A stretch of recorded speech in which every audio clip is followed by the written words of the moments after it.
All right, guys, so for this course, I'm gonna be talking about how to close any woman and keep her in a relationship. We talk a lot about approaching all the time. We talk about building attraction all the time. For this one, I wanna get to that final step on how to actually seal the deal and the different ways you will be doing retention, keeping women in your life. So the topics we're gonna be covering is container events. All right, what are they? How to run them? We're gonna go into that. How to plan the date properly with the girl who is into you and is attracted. We're gonna talk about how to build up sexual tension that leads to the close. We're gonna talk about sexual escalation. Once you build that tension, how do we escalate sexually with the girl? We're also gonna talk about some social circle frames on what frames to establish for women in different roles and different relationships that you wanna have with the girls. And we're gonna talk about girlfriend setting. If you actually want, eventually all of us here, I believe at some point, want the relationship, want the girlfriend, want to settle down, get a family. I brought in hundreds, if not thousands of students into different programs and different companies that I've been in as a dating coach. And I don't think, well, that's not true, but 95% of them all say the same thing. I do want to settle down. I want an amazing girl. I want to be my dream girl. Maybe have some fun along the way, but at the end of the day, I think this is why we're all here. So let's get into it. Container events. What is a container event? You can see us having a little fun event right there on our yacht. So the idea of the container event, if you're talking about business terms, it's think of it as like your webinar, all right? Traditional dating scene is you meet the girl and then you go on this one-on-one date with her, but there's problems with that methodology. Problem number one is, what if it's a bad date? What if you don't click with her? What if it doesn't go that well, right? Problem number two is by itself, it doesn't really build heavy attraction for you in a passive way. You have to put in work. You gotta put your best foot forward, right? You gotta try to impress with this. So it kind of hurts in that regards. And one of my sayings, and I urge you guys to adopt this mentality, is the only thing worse than not having a date is having a bad date. It's a waste of your time, it's a waste of your money, it's a waste of your energy. So container events literally help solve for all of these things. So what is a container event? A container event, very simply put, is a weekly or maybe bi-weekly. I wouldn't suggest doing it once a month. I would suggest doing it every bi-weekly. Cosmo's a little bit more lenient than me. He says, you can do it every 4 to 6 weeks. I think it's every 1 to 2 weeks, but you do it your own. But it's an event that you have that you literally funnel all the women you're meeting to towards this event. They all come to the same event, all right? Here's how to come up with your container event. I want you, at the end of this presentation, you're gonna write 10 things that you actually enjoy doing. It could be karaoke, it could be bowling, it could be yachts, it could be whatever the hell. And then I want you to write 10 things that your ideal girl likes to do. I want you to really put yourself in her mentality and go, what are 10 things she would love to do? And then all you have to do is connect 2 of those dots. And then boom, that is your container event. You can do it as often as you would like. So what you're gonna do is, you can funnel the women from this container event into dates or into friends. So what, yeah. So the 10 things that you like and the 10 things that she likes, are you just trying to find an event that would be the same? That matches, okay, correct. All right. So for this, you're gonna be funneling all these women in. Now, the frame of this is not, oh, let's go on a date, let's have a romantic frame. The frame of it is, I'm doing this really awesome, cool thing with my friends that you would probably like to do as well. You and your friends should come out to this event. And so you start bringing a lot of them. Now, what do you think happens here? When you have, so for example, Freddie is taking a bunch of girls on a yacht this Sunday. That's his container event. He meets the yacht owner, and you meet the yacht owner, meet all these girls. Hey, do you want girls in your yacht? Yacht owner says yes. Hey girls, you wanna go on this yacht? Girls are like, fuck yeah. And we just put them together, right? So what happens? It's not a romantic frame, it's not a dating frame. It's we're just gonna have fun and hang out. So he meets these girls. I've done the same thing many times. If you will meet these girls, and then you will bring them out, they will bring their friends out. Now maybe you connect with them as friends. If so, awesome. That's okay. Maybe that girl that you were gonna go on a date with, you don't really feel the vibe at the container event, but you like her friend. And it's better with her, right? Or maybe I bring 5 girls out, Jared over here brings 5 girls out, and we just trade. I just go, actually, I like the girl you brought, you like the girl I brought, right? It's kind of like Pokemon, except you don't have to collect them all. It's okay, you can just trade, right? So container events do a lot of cool work in screening the women that you're meeting. And second is it builds a lot of passive attraction. You're gonna be doing this event that you like, you're shining. You were all out with me last night and we fucking dominated, all right? We did great. So round of applause for you guys. You guys crushed, all right? But with that said, that's not your ideal environment. That's not where you're shining. That's where they're shining. They're the girls being approached by all these different guys. You're just another guy coming up to her, trying to talk to her, blah, blah, blah, right? Which is okay at first. But at a container event, you are the star. All these women are here for you. You are surrounded by women, there for you, vying for your attention. That makes you incredibly attractive passively, without you doing anything. Forget the attraction on it for a minute. Just being in that environment makes you more attractive because all these other women are vying for your attention. Once you're in that environment, you can now funnel them, the women that you like, into dates, or the women that are like, hey, sorry, better luck next time, Sally. You can funnel her to the next container event, and it's kind of like playing The Bachelor. You just give the rose to the one you actually want. I say ideally, as busy entrepreneurs, as busy professionals, you shouldn't be going on 6 dates a week. It's a waste of your time. You should be going on 2 dates a week. 2 quality dates a week with awesome girls. But you should be doing a container event once a week or once every other week. And that allows you to funnel them. Now, the other cool thing about container events is over time, or right there on the event, it builds your status. It builds rapport with the girls. Status, because you're doing a cool thing that you get a connection for. If you use social currency, for example, let's use Freddie with the yacht again, right? Tomorrow, Freddie's going on the yacht. That builds his status. Is it Freddie's yacht? Fuck no. All right? But it's a high status thing. He didn't pay for it, doesn't need to, but I think he's got like 7 going on, whatever, because he really hacked it with ads and shit, which is awesome. But same thing with me. When I used to go to the club back in San Diego, Las Vegas, I would have the DJ table, kind of what we had last night, but way better. we have a major table. I didn't pay a fucking dime for it. It was all free because I can bring women out. So you can do these really, and you don't have to. I've had people do Taco Tuesdays, acro yoga, brunch, whatever. But brunch, you can talk to the manager and be like, hey, I'm gonna be bringing 8 girls out, lining up at your brunch spot. Could we get free appetizers and champagne if I do this consistently? And I literally put them right there front and center. And I've had the manager be like, yeah, I'll hook you up with appetizers, champagne, you get some free shit. It's awesome. So you can get status with the container events and rapport. When you cold approach, you meet a girl for the first time and try to get on a date right then and there, guess what? You better be on fire. You better be like, me or Albert level good to really wow her, impress her, want her to go on a date with you. There's a lot that goes into that. When you're doing container events, this is an easy sell. We're just friends. It's an awesome thing that you want to do. It's an easy sell. And then through mere exposure effect, seeing her again and again and again, you now build rapport with her. She's liking you more and more and more. You don't have to shoot your load in one go. You can basically give yourself some time. It also, and on that note, it gives you multiple points of contact.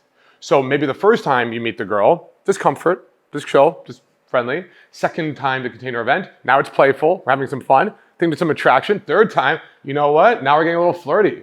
Now we're actually kind of into each other. Fourth time I see you at the event, all right, now there's a connection. Now we really like each other. We should go on a date because the 5th time we're getting sexual. All right, I'm making out with her and taking her away. Like, it allows you to build it up over time through these multiple points of contact. So hopefully that makes sense with the container events. Now that these girls are at your events and you want to take it further, you want that one-on-one time, you need to know how to plan the date correctly. I hope nobody here in Modern Flirting makes this mistake. It is a fucking pet peeve of mine to go for the girl's number. I don't want anyone here going to I got a number. Yo, I got her digits. I got her number. You're doing it wrong. If that's your mentality, if you come to me, Jared, I got this win. Yo, I got this girl's number. You fucked up. Not because getting the number is wrong, because your mentality is completely and utterly wrong. It is not about getting numbers. It is about getting dates. If you want to get a girl's number, if she's girls coming to your container event, do you want a text buddy? Are you looking for a pen pal? Because that's what a number tells me. I'm like, so when are you meeting up with her again? I don't fucking know. Well, what did you plan out? Oh, we didn't plan anything, but I got her number. Congratulations, enjoy your fucking pen pal. What do I text her? Fuck if I know, because you didn't plan anything with her. She gave you a little trophy. She patted you on the head and go, here's my number, good dog. Go off and enjoy your friends. Go high five your friends. There's your little validation. You're done. That should not be your mentality. So we need to know how to plan the date. And to do it, there's a 3-step methodology I want you to ingrain in your skull for every single girl you meet that you're ready to further things on with. On a date. So, first step, and the acronym is called SIP. You're just gonna sip your way to success here, okay? The first step is seed, all right? Now, before you invite a girl on a date, you have to know it's a date she wants to be on. Let's say I meet, Anna over here, and I love sushi, and I go, hey, you know what? You're awesome. Let's go grab sushi tomorrow. It's awful. Awful way to plan a date, all right? For many reasons. But the first reason is this. I go, you know what? You're awesome. Let's grab sushi tomorrow. She goes, ugh, I hate sushi. I would never. Oh, okay. Yeah. And by sushi, I meant let's go play billiards. Let's go play pool. I'm not really into dive bars. I don't really like pool that much either. Oh, well, but maybe we could. You're such a weak, awful spot right here. Hopefully you guys see that, right? So before we plan any date with this girl, we want to seed what the date's going to be. My friend just told me about this, which is true. I just saw there's a new Korean restaurant just opened up on Las Olas. If the girl goes, oh no, I would never do Korean, I'm not into Korean food, I'd be like, sucks to suck, whatever. I'm gonna go check that out later on. What's your favorite food? I didn't invite her to shit. I just told her about this thing. That's what seeding is. You're bringing it up. You're bringing up pool, you're bringing up the beach, you're bringing up arcades, you're bringing up mini golf, you're bringing up the best espresso martinis, if you like drinks, whatever the fuck your date thing is. You're just talking about it in general. You're not inviting her to shit, you're just talking about it, you're seeding it, and we're watching her reaction. Is she into it? Awesome. That gives you a green light to move forward with planning the date. If she's not, seed something else. You do not want to invite a girl on a date that she does not want to be on. The whole point of this is to give the girl the what? We want to give her the MF experience. That means it's an experience that she wants to take part of. If you don't know she's into that date, you don't want her to go just because she likes you or just because she's like, all right, well, he's not giving me any other options, so I'll do this thing with him. No, you want it to be something she's excited for, she will love you for, and she will brag to her friends about. So you have to seed. Once we seed, we now go for the invite. Arguably, this is the most important part of SIP, is the invite. How do most people invite? Hey, I'm going to this thing Friday, you should come with, or whatever. They try to do like the alpha thing, right? I'm not pointing at anybody, but I could see somebody doing something like that. I'm doing this thing, if you should come with me. Or they go, or the opposite, it'd be like, would it be okay? Could I have the honor of you attending me, sometime this weekend? I'll make any day work for you. Saturday, Sunday, Monday, fuck it, Tuesday? I'll pencil you in a month from now. I don't care, right? They'll just do they'll be overly like, please, please, please, I'm begging you. You don't want that either. So there's a very specific way to invite a girl out on a date that makes it work properly, okay? Here's how you're gonna do it. I want you to steal these lines verbatim. Do not be clever. Do not reinvent the wheel. Literally just say exactly verbatim what I'm about to tell you, okay? Same question at the end. What I'm about to say this, all right? Write this down, get your notes out, ready. The first thing you're going to say is this. So let's say sushi's a date, right? We seated sushi, and you go, oh yeah, there's a really great sushi restaurant, blah, blah, blah. And she goes, oh, I love sushi, that'd be awesome. Here's what you say, number one, you go, great, we should go sometime. All right? Whatever your date idea is, you mention the date, and you go, we should go sometime. Now, is that a very strong invite? No, it's weak as fuck. It's very passive, it's very chill. It's meant to be that on purpose because with such a weak, casual invite, what do you think she's gonna say? We should go sometime. Of course, yes, why not, right? Easy peasy. Congratulations, we just began the yes ladder, all right? It's called the foot in the door technique in sales. So she says yes. And now, once she says yes, we're now gonna hit her with, and this line took me forever to figure out, but it is the most money line. I can't believe I'm giving it out for free, but this is the most money line ever. I tell her, I go, when in the week are you free? All right, we should go sometime. She says yes. So she's already agreed. She's already agreed to going out with me. Now I just go, when in the week are you free? This is a masterful frame line that says, hey, you said yes. Now the onus of figuring out logistics is now on you. Because look what she can do. She can be like, I guess I'm free Thursday. Thursday at work. I don't know. I really can't Thursday. Is there any other time you're free? When else are you free? She goes, you know that pressure you're having trying to figure it out? I have completely reversed it and I'll put it on her. Now you don't have to be a dick. If you're free Thursday, just say yes, okay? You're not trying to do that. But it literally is what goes with your calendar. And now she's mentally investing and committing, one of Robert Cialdini's principles of persuasion and influence, she's committing to a time and a date with you. She knows it's sushi, in this example, and she goes, Thursday, I'm free Thursday. And you go, okay, Thursday should work. Let's say 7 p.m. That one, you can suggest a time or whatever, okay? So now you have a set time, right? So again, just a recap, we should go sometime. She says yes, okay. When in the week are you free? She says, whatever she says, that time. Congratulations, you now know what you're gonna do with the girl. You now know when you're gonna do it, but we're not done yet because we have a date, but what don't we have? We have a confirmation. We know the time, 7 p.m., Thursday, sushi, but what's missing? Exactly, contact info. And that leaves us to the third step, the prompt. With the prompt, we're simply gonna say, again, verbatim, what's the best way to contact you? If you're a god, if you're legendary mode, you can literally just do seed and invite and just hope she shows up at that time. Like if you're that good, that's, but we all want the information. We want the prompt, okay? So for the prompt, we go, what is the best way to contact you? The reason I like that versus let me get your Instagram, let me get your digits, let me get your number, whatever, is because it's a temperature check, right? If she goes, here's my number, that's the most intimate form of contact. Also, you're making it her idea. Please take my number. It sounds like a really small fucking thing, but instead of you asking for something, she is coming up with things that she wants to, give me a second, at the end, I'll take all questions, save all questions again. At the end, or at this point, she is offering up, it is her idea, investment is her mentality of she wants to give you her number, all right? So she's putting in the work, putting the effort. It's a small fucking thing, but these small things add up, I promise you. So she goes, you should take my number.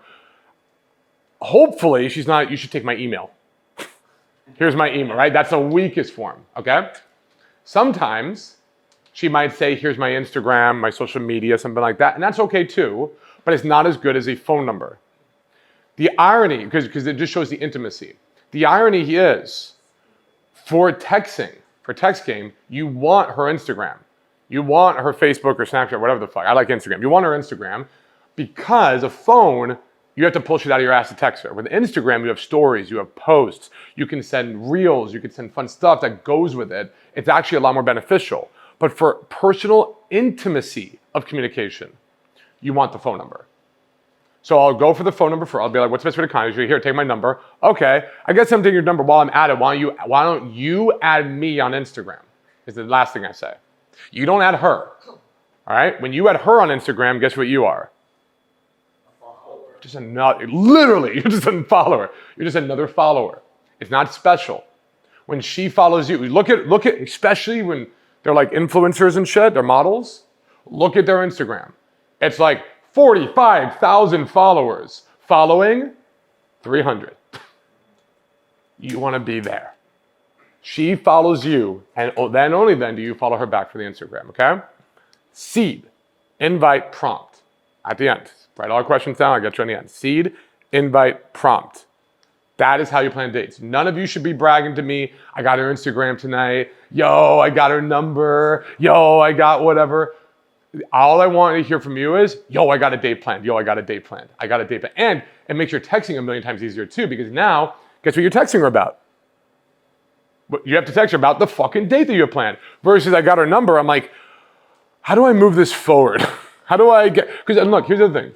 If she's not going to agree to going on a date with you in person, when her buying temperature is high, when she's liking you the most, when she's in that state, good fucking luck trying to get her to agree to doing it the next day when the oven temperature is cooled and she's not feeling anymore or as much. All right, so we've had container events, we planned a date, you're on the date with her, and you're like, you know what, there's attraction, it's good, I wanna get closing. It's time to make shit happen. In order to do that, you have to build sexual tension. I'm just gonna give you the goods on how to build sexual tension. Here's me building some sexual tension. In this picture, a little hard for you guys to see, but hopefully on camera you can see it clearly. You can see I'm doing a few things. If you guys really look at it, forehead to forehead, nose to nose, both smiling. My hand is brushing up against her chin, right? Anyone really studying this picture, what are we about to do? Yes. Right. It's fucking odd. There's no words. You don't know that through any words being said. But if you just look at this picture, you know without doubt, yo, we're about to kiss. But let's diagnose exactly why that is and how you can lead up to that to ensure that you're able to not just kiss, but escalate in any situation. The biggest issue guys have, I'm gonna say this again for everybody watching at home, the biggest issue guys have with escalation is not escalation. It's they don't build up sexual tension. That is the biggest problem I find with escalation. Everybody knows kind of how to touch. I'm gonna go over proper ways to touch, but their issue is they don't want your touch because you haven't built up the tension leading up to it properly. So how do we build sexual tension? 3 things. Just use these 3 things and you will build sexual tension every fucking time. Number 1, and there's nonverbal is the most important. I'm gonna show you 3 things non-verbally, and then yes, I'm gonna give you some verbal lines, verbal things you can build up escalation. Just steal them, just use them. Don't reinvent the wheel, just literally steal my shit. The first one is eye contact. Do you see good eye contact here? Are we looking at each other's eyes? Boom, really right there. You want stronger eye contact. In the beginning, when you're talking to a girl, you wanna do kind of eye fucking, not eye raping, all right? Eye fucking means when you're talking, you're looking at her through the eyes, and you're looking away a little bit while you're talking, back, I'm talking to you again, looking away as I'm talking, and looking back at you. So you're establishing good eye contact, but then you're purposely breaking it and then bringing it back. When she's talking, keep eye contact. Keep eye contact, stare right at her while she talks, all right? Let her feel that. When it comes to sexual tension, you stop breaking. Now you're eye raping, all right? You're literally making stronger eye contact. You're not really breaking it. You're zoning in. There's nothing else in this world that exists but you and her. It becomes more animalistic. It becomes more sexual. So for example, I'll do it here. Nelson, I'll look at. So me, normal eye contact would be like this. And then when I build this sexual eye contact, you can feel it. Instantly, you can feel it, right? It instantly you can feel it. You just turn it on. It's hard to explain, but you basically look at her in a way that says, I'm about to fuck you. It's happening. I'm about to be inside you. All right? Like that's what it should say with your eyes, and you should hold it. The problem with sexual tension is sexual tension without comfort and arousal from the girl is awkward tension. It's very awkward. If you do this too soon, it's fucking creepy, it's fucking awkward, it is unwanted. You do this at the right time, Niagara Falls. All right? It's insane, it's amazing. So you have to be comfortable enough with your own sexuality to not break this and hold that tension when you're building it. You can't be shy, you can't be passive, you can't be like, right? That won't work. She will get turned off. She is following your lead on this. So, eye contact. Personal space. Am I in a personal space? Oh, fuck yeah. I can't get closer. Forehead to forehead, nose to nose. All right? You breach personal space.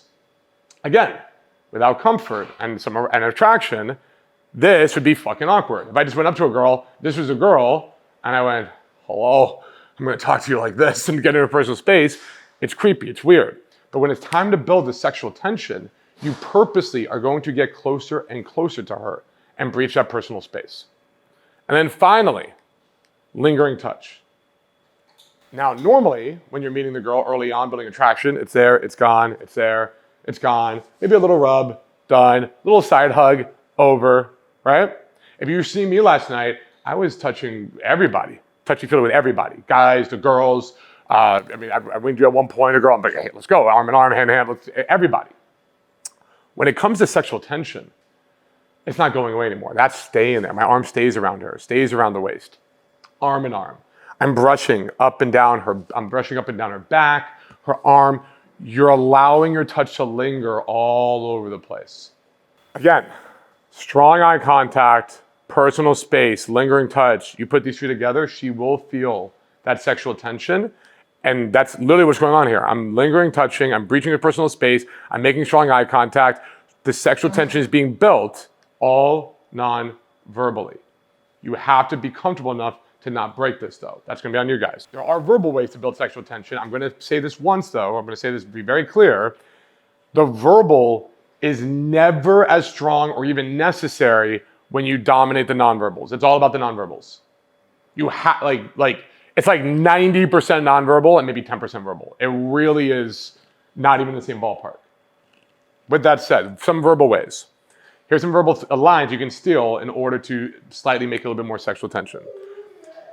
Can you imagine? Can you imagine if we went back to my place and actually I'm not going to finish that thought though. No, never mind. It's inappropriate.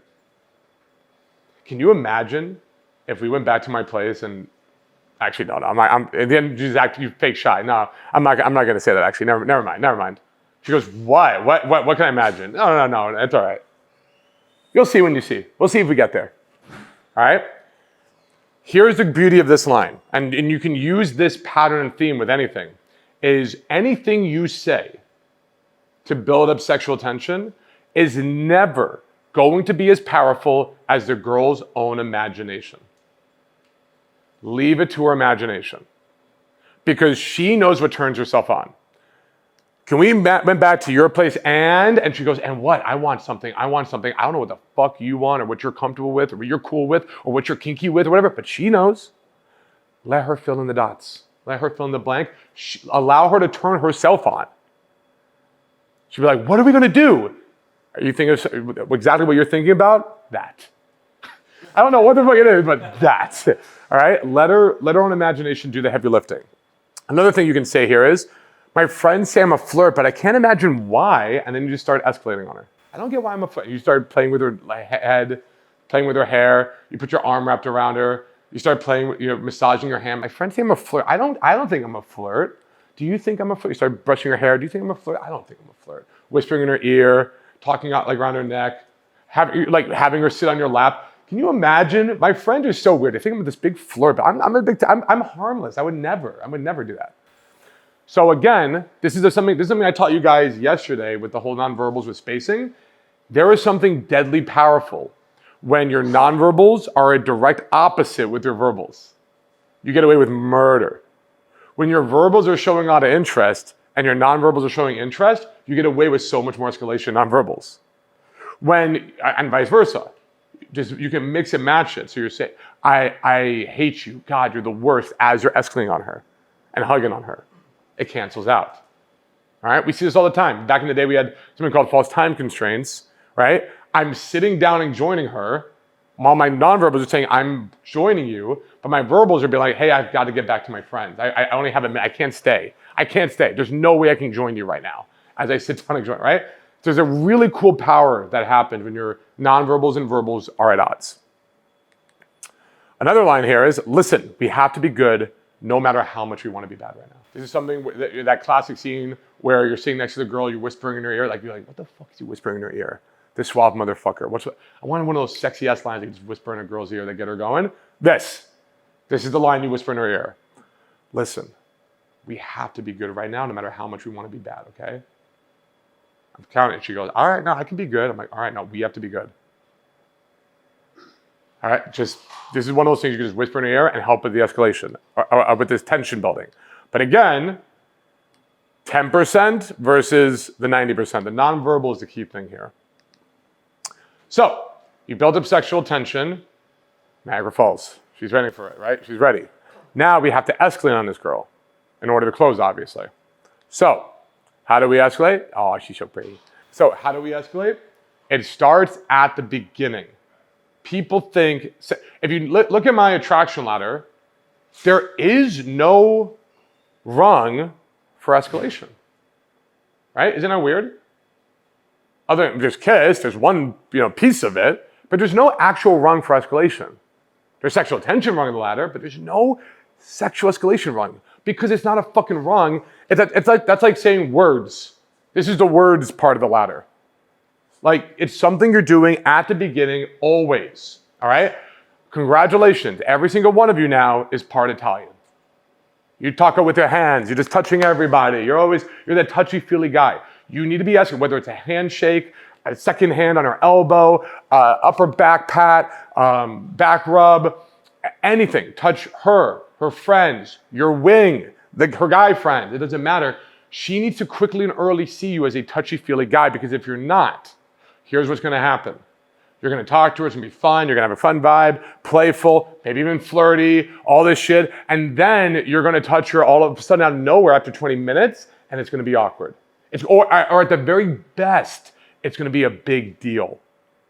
Oh, he's touching me. Wait, he hasn't been doing this for like 20 minutes, an hour. This is a big deal, right? You don't want it to be a big deal. You want it to be easygoing. There are different types of touch that I wanna make you guys aware of, and I want you guys to use as you're going through the attraction ladder. The first type of touch is comfort touch. And by the way, this parallels my 5 vibes. Comfort touch is just there and gone. It's elbow, it's shoulders, and upper back. That's basically it. That's all the types of comfort touch. Maybe back of the hand and stomach when you're saying you, but it's there, it's gone, it's very quick. In fact, there was some weird study done, I can't quote it, but there's some weird study done that said the perfect amount of time to touch someone for comfort is 2.5 seconds. I don't know how they got that. I don't want you counting 1, 2, like, I don't want you being like that, but it's just there and gone. I want you getting the heart of it.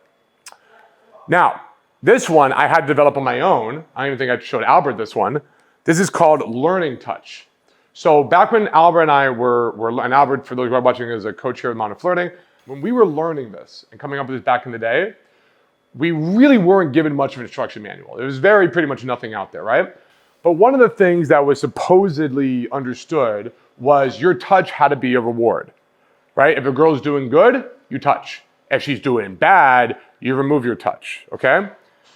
As I went out and I started experimenting with this, I quickly realized this really wasn't the case, because a lot of times a girl didn't give a fuck about my touch. If she didn't like me, my touch isn't a reward, right? If a girl's not into you, you touching her is not rewarding her shit. If anything, maybe you're creeping her out, maybe she's indifferent towards it, who the hell knows, right?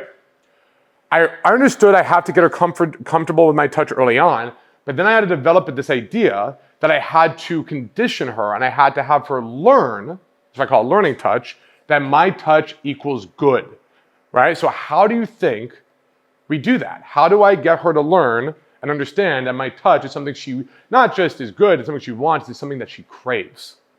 I'm using a psychological principle called classical conditioning. In NLP, it's called anchoring. So here's how it works. Once she's comfortable with my touch, then I very specifically will start escalating. Longer periods of touch, more intimate pieces of touch. I will start doing it every time I do Pez.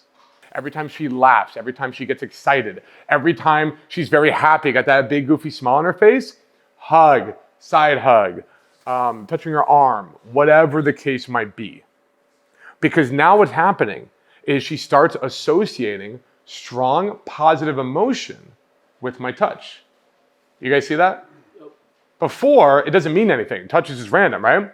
But I'm doing a learning touch. I'm getting her to realize, hey, when you're happy, I'm touching you. Hey, when you're happy, I'm touching you. Hey, when you're happy, the touch is escalating. Now, ding, ding, ding, it clicks. My touch, same question at the end. Now, ding, ding, it shows her my touch is something she actually likes, so that when I do touch her, after my third part, rewarding touch, it is a reward. Now, she associates my touch with something really good and powerful and positive emotion. So now when I touch her, she feels better and better. When I remove my touch, sad, bad. So when she's showing me disinterest, now I can remove. Now it makes sense. When she's doing something I like, now I escalate because she's earned it and she values it. Back in the day, I would escalate when she was being nice, but she didn't value it, so it didn't mean anything. Does that make sense, everybody, the types of touch? Yeah. All right. Finally, we have the arousing touch. So rewarding touch, think of it as more like boyfriendy girlfriend. Arm in arm around, being nice, holding her hand. That's rewarding touch, okay? Arousing touch, pulling the back of her hair, all right? Grabbing her ass. wrapping your arms around her, grinding on her. If I'm dancing, I'm grinding my thigh up against, right between her legs, right? Kissing the back of her neck, brushing my hands over her boobs. Arousing touch. Now, arousing touch, again, doesn't mean you get aroused. It's not for you, because you're trying to give her what? Correct. Key word there is experience. It's her experience, not yours. You're the experience provider. So again, I use an example I just said. Most guys, when they're dancing with a girl, you see it all the time. You saw it last night. When a guy's dancing with a girl, they're all cocky and happy because she's backing up on him. He's like, yeah, this is awesome. This is awesome. Now, don't get me wrong. She gets some validation knowing that she's making the guy happy, but it doesn't do anything for her per se, physically. It doesn't arouse her. It's arousing him. Instead, fuck that. I'm not worried about me being aroused. I want to switch that. I want to turn her around where she's dancing on me and I'm grinding my thigh up between her legs. So she's like, oh my God, I'm getting flustered. You see her chest starting to get red. She's blushing. You see her biting her lip like, oh, it feels good. Oh, what is he doing to me? Oh my God, right?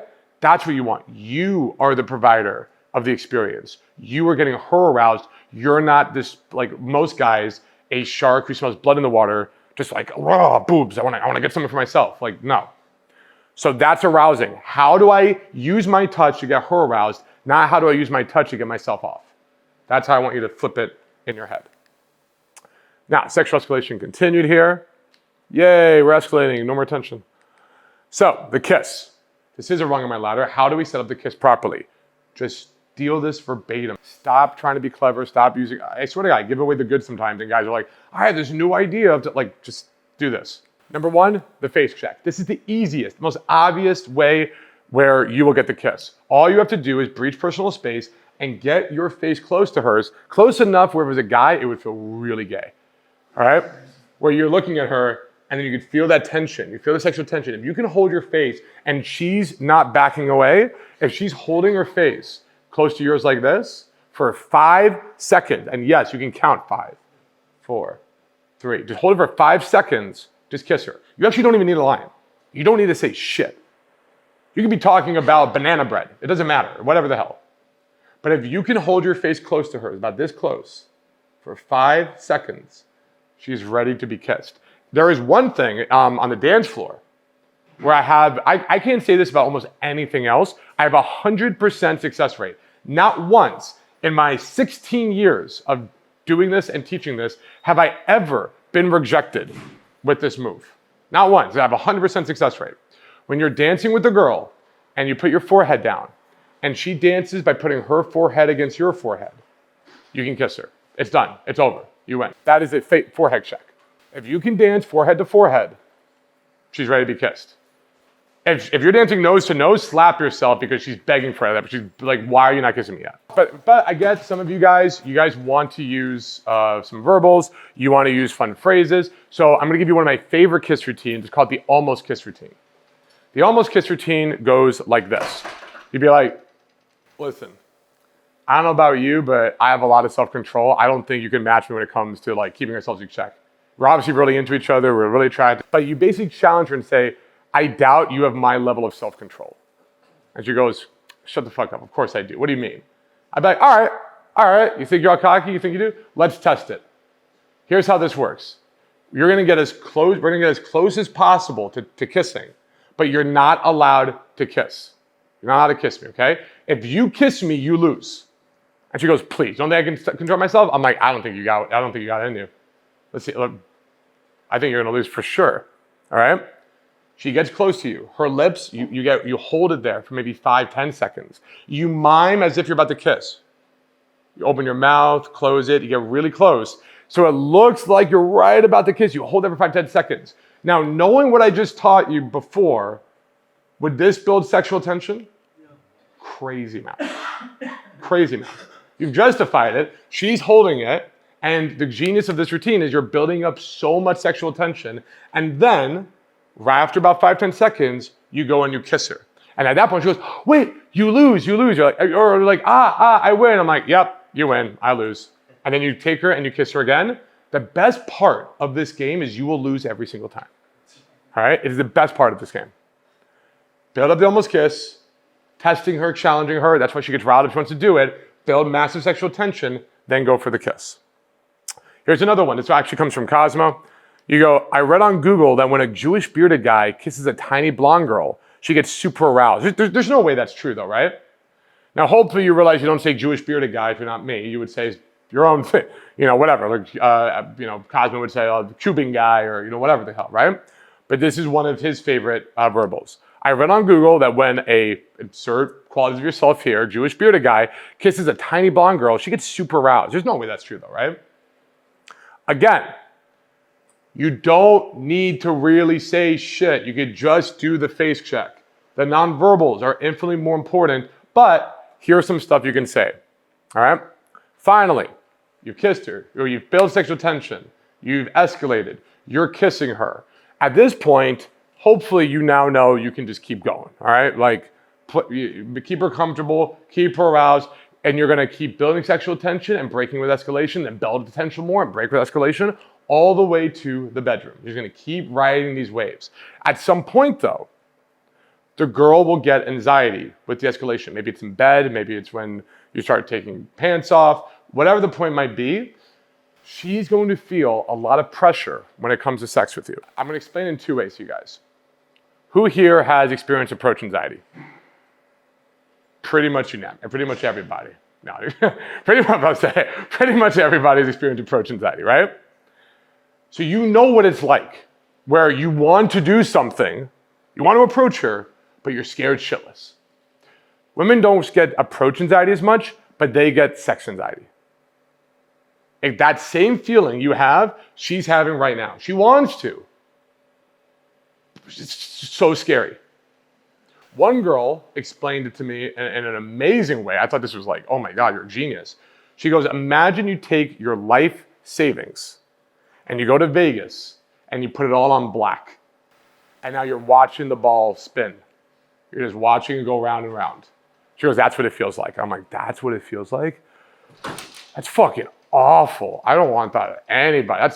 Jesus Christ, right? So as the man, it's your job to release this pressure, all right? If she's, now, in order to have sex with a girl, you only need it's a two-part equation. You need her to be comfortable, you need her to be aroused. If she is not comfortable, you're gonna go back to building a connection with her. You're gonna take a pause, you're gonna take a break, and you're gonna start finding qualities about her that you like and that you genuinely can show that you care and like about her, okay? That's if you feel like she's uncomfortable.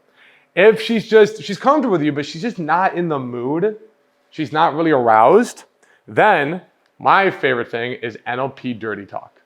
NLP dirty talk is where so you would say something like this. You would steal the line, listen, I want you to say this verbatim.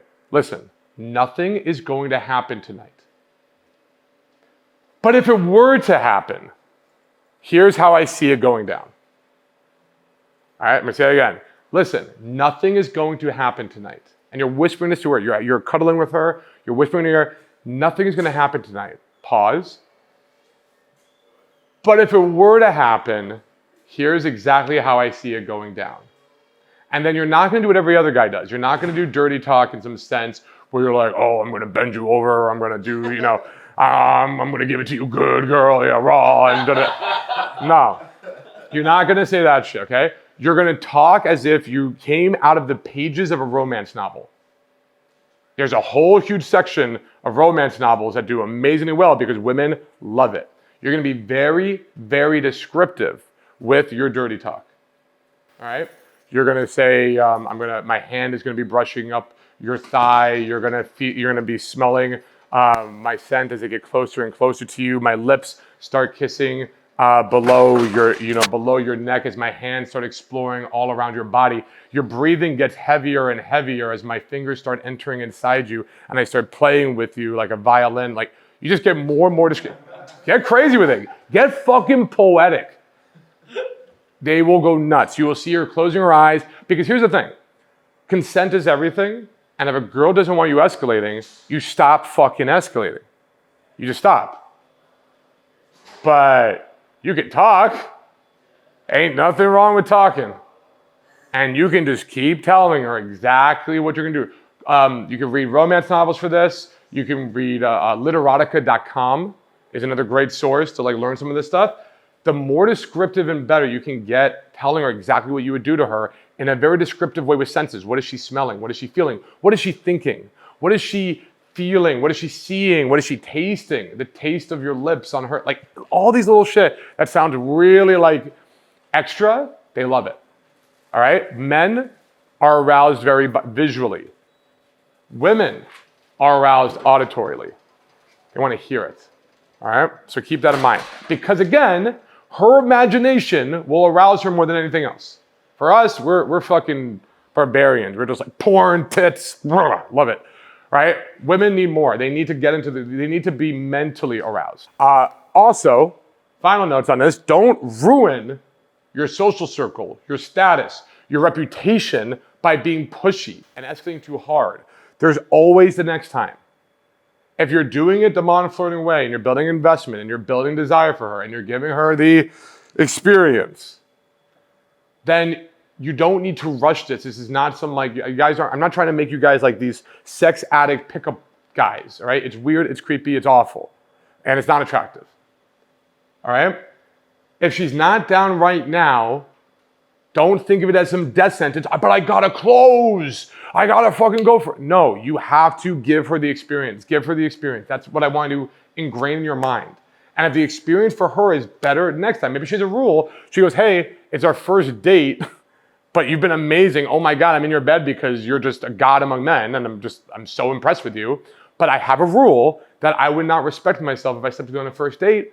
Respect the rule. Leave it alone. Go on a second date with this girl. It's okay. All right? It's not worth it because you're having container events. You're building up a social circle. Even if she's not in your circle, people talk. She might run into this girl again. She might run into some friend and be like, yeah, he's really pushy and sexually needy, almost very aggressive. It's a really bad, awful frame to be in. You don't want to have that with any girl you ever meet. So, talking about frames, social circle frames. Yay, me with a bunch of girls, social circle. So, the first thing, when you get a girl that you're having sex with consistently, but you don't want to make her your girlfriend, and she's in your social circle, right? This could be a problem. Maybe she talks to other girls, maybe whatever. The first most important frame you want to set with any friends with benefits, I don't like fuck buddies, I don't like that idea. I like friends with benefits. She's a friend of mine, but we get some benefits, all right? The first one is discretion. You want to immediately set the frame of discretion. You could be like, you're so much better than Michelle. Oh my God, Michelle really pissed me off. Thank God you're not like her. And she goes, what do you mean? Who's Michelle? What's Michelle? What's going on with Michelle? Whatever the fuck. All you say is, well, Michelle's some girl I used to hook up with. And then she went around and told everybody I know that we slept together.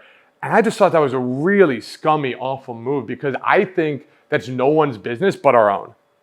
You know, like I don't know why people feel the need to go around and tell everybody who they're having sex with or who they're hooking up with. I think it's really low class, honestly. I don't know how you feel about it, but that's just my take. What is she gonna say to that? She's gonna be like, nah, man, Michelle should tell everybody you're a whore. Like, Michelle, man, like, I don't know about you, but I'm telling everyone we hooked up. Like, of course, the girl you said this to is gonna be like, no, I agree. Yeah, that's so unclassy. I'm not like that at all. I would never do that. I hope you know that this stays between us and that. I'm like, okay, good, me too. Boom. Set that discretion frame by really hard saying how awful it was this other girl, and thank God she's not like that. Y'all catch that? That's how you do a discretion frame. You want to do that very, very early on. So Michelle's story. The other frame is when you're dating a girl and you want to go towards a girlfriend, a relationship, which I hope you guys all want at some point, you're going to go more of a romantic frame, classical dating. You know, as you guys would think, roses and trips to Orlando where you go to Disney World and all this nice romantic stuff, okay? But in the beginning, you don't want that. In the beginning, you want the frame to be casual fun. We're just having fun. We're just hanging out. I'm not dating you. I'm not your boy. I'm not your man. I'm not your boyfriend. There's no romance here. But we have a lot of fucking fun together. We're really attracted to each other. We're just great. We just click. It's awesome. We're friends with benefits, right? So here's a great line you can say once you get with the girl and you want to make sure you stays in that frame. Thank God you're not one of those what are we girls. All right? She goes, what's a what are we girl? Oh, you know, those girls are like, what are we? What's a label? I need to like, I need to define every single relationship exactly what it is. Thank God you're not like that. All right? So as long as you do that, she's going to want to push away from trying to label things too early, too soon, and it'll give your relationship time to actually develop. Here's the golden ratio when you want to keep things casual. You want to meet with her once a week. You only want to hang out with this girl once a week, and you want to be texting her and talking to her on the phone 3 times a week. That is a golden ratio, 1 to 3. You're going to hang out once a week. You're going to text or talk to her 3 times a week. If she tries to do a 4th time, you ignore her on the 4th time. You just wait until it can come around again, then you get back to her. You were busy. You had stuff going on. You don't want to create a bad habit there. The final thing with social circle is you want female approval. You don't want to be the guy hooking up with every single girl, and all the girls are like, oh, that Albert guy, he's a man whore. He's the worst. You don't want to date him. He's got a reputation, right? You got to be very careful. You got to guard your reputation. So you want wing woman praise. You want to make sure that all the other women around are saying positive and good things about you, right? That's why it's very important to really stress the idea of we are friends and we are being friends with each other. And finally, with the social circle frames, is you're going to be aloof to interest. Now, what this means is, number 1, is you're not acting a lot of interest that's going on when you're around the social circles, right? Because other girls are going to see that and be like, oh, okay, so he's hugging on her, he's kissing on her, he's doing all this stuff. You want to really avoid that as much as possible. So instead, when these girls are showing you interest, because as you're doing these container events, guess what? They are going to show you a lot of this interest. You're going to see that. You're aloof. You don't see any of it.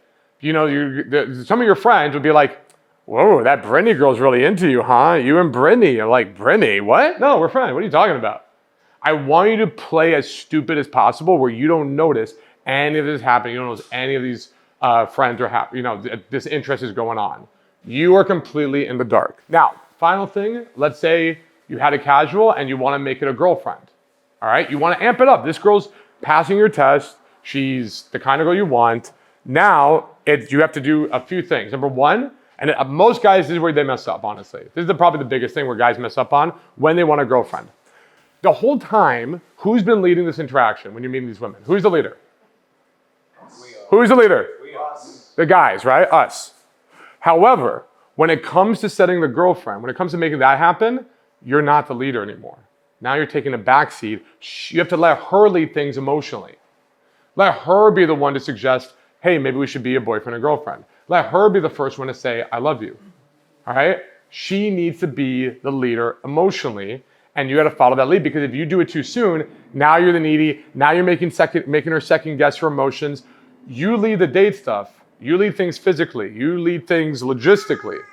But she has to lead things emotionally. Also, when it comes to the girlfriend setting, you're going to keep it to more formal dates. You can do more fancy dinners, things with the flowers. You could do more like actual romantic spending time with each other. And when I say romantic, by the way, I mean romantic, not extravagant.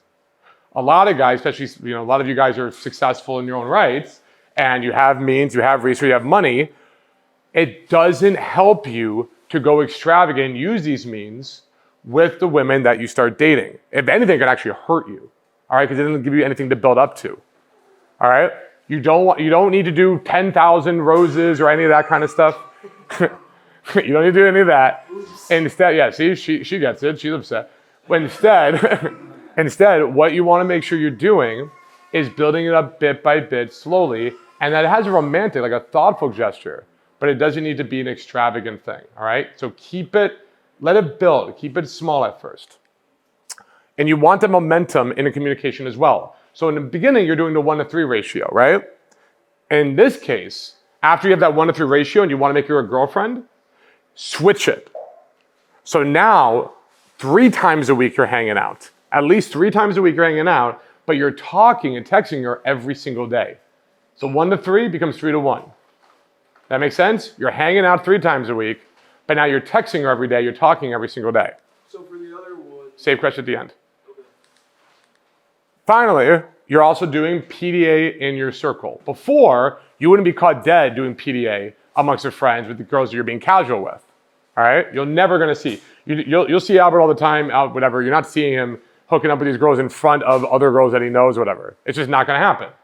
You're gonna take him off in a corner, you're gonna disappear, and that's where you escalate, that's where things happen. When you're trying to make a claim and your girl's becoming your girlfriend, you can lead things sexually that way in front of the circle, in front of her friends. That's where you do PDA, and so the whole group is like, ooh, I like this. You guys are cute together. That goes well that way. And finally, if you need a verbatim, steal this line, guys. If you need something verbatim to say, let's say, oh, before I say the line, let's say you're doing all this stuff and she's just not getting the hint to be your girlfriend. Because again, she has to lead it emotionally. She has to suggest it, right? So if you're like, I need to get this going. I need to say something. I need a soundbite to get it in her thick skull to make me her damn boyfriend. Like I'm doing all this, but she's just not doing it. She's emotionally stunted or something's going on here. Steal this line. You know what's funny is I don't see you as a kind of girl who does situationships. So is a relationship something you want? Steal that line. I have to say, I don't see you as that kind of girl that does situationships. I am curious, is a relationship something that you would want? You're not saying I want it, I just don't see you in that role. It's weird, I've never seen you as a situationship type girl. Again, it's negative framing. No girl's like, no, I love situationships. That's my bread and butter. You know me. Good old Amanda, situationship me. Like, they don't want that. So the moment you're like, I just don't see you as a situationship type girl, it's a compliment. And now she'd be like, no, I would like a relationship. You're putting it in her head, especially if you've been with her for a bit. So with that said, if you guys are watching this, I'm gonna be linking my relationship trait spreadsheet, in the comments below, in the description below. I kid you not, I wrote this out. I got Brandon Albert in the back here who saw me do this. I wrote this out in November of last year, the exact kind of girl I wanted. Come January, boom. Literally a girl who checks every box, with the exception of spicy food, checks every box on this spreadsheet that I geeked out on. They were making fun of me for it, but magic happened. 2 months later, boom. I'm also gonna include my end game talk of what to do once you get a girl back to your place, all right? Back in your bedroom. And that's it from me, guys. All right, thank you.